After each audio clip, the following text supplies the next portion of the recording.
Marcia Turner stepped out of a silver SUV, clutching her bag tightly. She didn't wear designer brands, but everything she had on was clean, crisp, and graceful. Her wide, white hat tilted just right, the kind her late husband used to admire every Sunday before church. She arrived at Crestview Heritage Club, where her son, Tobias Turner, told her they'd be celebrating a big milestone. Just a small lunch, he had said. No speeches, just a toast. Tobias had built a freight logistics business from a single rented depot in Newark to a national network of transport hubs. And today, his company was set to merge with Westmont Holdings, a firm with generational wealth and power. But Marcia wasn't here for the business. She was here because her son asked her to come. Before she could make it up the steps, a staff member in a navy jacket stopped her. "Service and deliveries go through the back," she said without looking her in the eye. Marcia paused. "I'm meeting my son, Tobias Turner. He's one of the owners at this event." The woman frowned, unmoved. "If you're with catering, the entrance is around the side." From across the terrace, Tobias spotted her. He just lifted his glass for a toast, but something about the way his mother stood frozen caught his attention. The uniformed woman stood rigid, arms crossed. Tobias's stomach tightened. "You can check the guest list," Marcia said, her voice calm but her grip tightening on her purse. "I'm Marcia Turner." Just as the woman was about to respond, a voice rang out, sharp, polished, and poisonous. "Well, I guess they're letting just about anyone in today," said a woman with glossy pearls and a tight smile. "Loretta Westmont, the matriarch. Do we dine with the cleaning crew now?" Laughter trickled across the patio. Tobias heard it. His smile disappeared. He walked away from the table, glass still in hand, and made his way to Marcia. "You all right?" he asked her quietly. "I'm fine," she said, though it wasn't true. "Don't make a scene." "I won't, but I'll say what needs to be said." He turned to the staffer. "That's my mother. She's the reason I'm here. And she just got disrespected." The woman stammered. Tobias didn't raise his voice. He didn't need to. He walked his mother back to the car, opened the door for her himself. Before he closed it, she reached out. "Don't let this ruin your moment." "You are the moment," he said. Then he walked back toward the building, each step solid as stone. Inside, the signing table waited.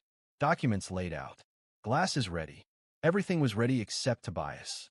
He stood at his chair, but didn't sit. "Before we move forward," he said, "I need to say something." The room stilled. This deal, this merger, was supposed to move the industry forward. But I can't sign something that makes me leave my dignity at the door. Gasps. Whispers. Confusion. Loretta narrowed her eyes. "Are you serious?" Tobias nodded. "Dead serious." The lead counsel tried to steady the ship. "Is this a negotiation tactic?" "There's no more negotiation," Tobias said. Loretta sneered. "I didn't know who she was. It was a misunderstanding." "No, you knew. And you said what you meant," he replied. "You're being emotional," she hissed. He leaned forward. "You think I built this empire in a leather chair? I've driven trucks at dawn, managed payroll when we couldn't afford staff. And my mother? She cleaned homes to pay our rent. So when you belittled her, you belittled me." He stood. "I've lost sleep over some decisions. This won't be one of them." He walked out. By morning, the media caught fire. Not over the failed deal, but the reason it failed. Black founder walks from $950 million deal after mother humiliated trended in hours. Interviews rolled in. Podcasts. Headlines. Debates. Tobias didn't comment. Not yet. But the world had taken notice. Some investors panicked. Others applauded. Messages poured in from dock workers, school teachers, retired nurses. "Thank you." At a press briefing, Tobias said plainly, "Respect isn't for sale. If we allow it to be, we lose more than money." Meanwhile, Loretta Westmont's world crumbled. Old stories surfaced. Former employees spoke up. Funders pulled back. Stockholders demanded answers. Still, she refused to apologize. "I have standards," she said. Her son, Martin Westmont, finally had enough. "Your standards are sinking us." Back at Tobias's company, Unity wasn't perfect. CFO Jackson had concerns. What about long-term? Legal threats? International contracts? "We'll handle it," Tobias replied. We stand for something bigger than a bottom line. Even his cousin and co-founder, Lionel, had doubts. You sure this wasn't Mom's fight to pick? She wasn't fighting. She was being dismissed. Lionel scowled. You've turned yourself into a symbol. Symbols come with backlash. They also come with purpose, Tobias said. Soon after, a handwritten letter arrived. No email. No hashtags. Just paper and ink. My father was the janitor at Westmont's headquarters for 20 years.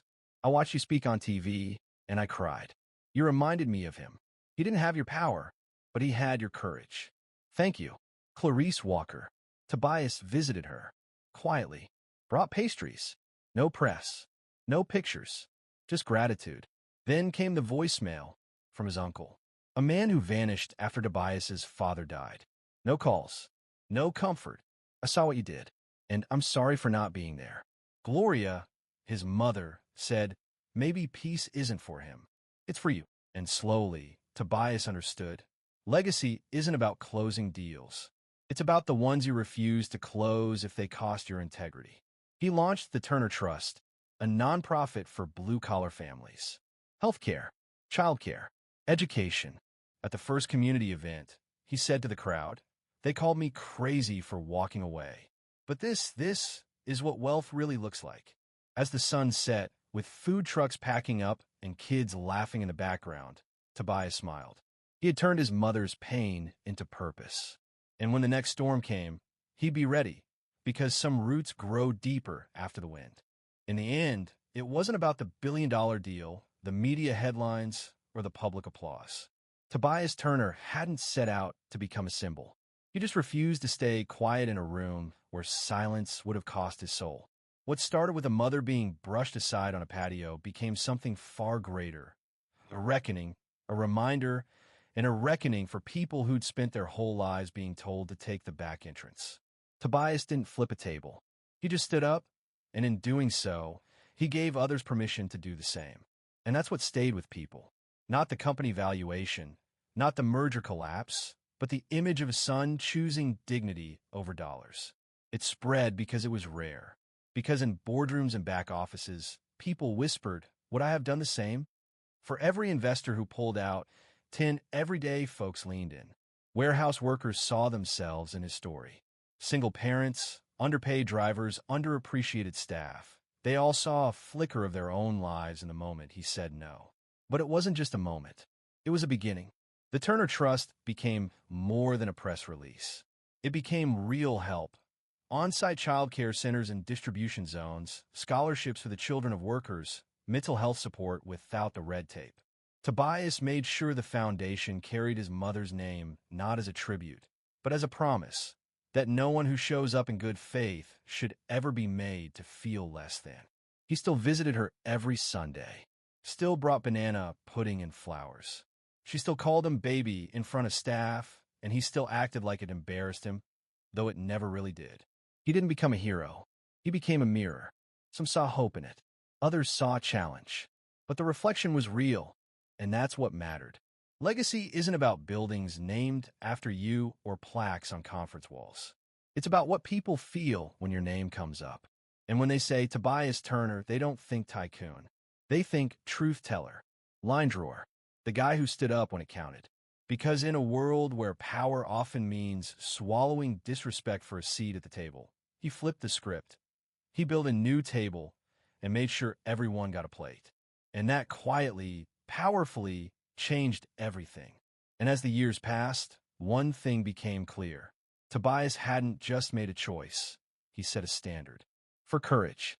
For decency. For a future built on something real. Something earned.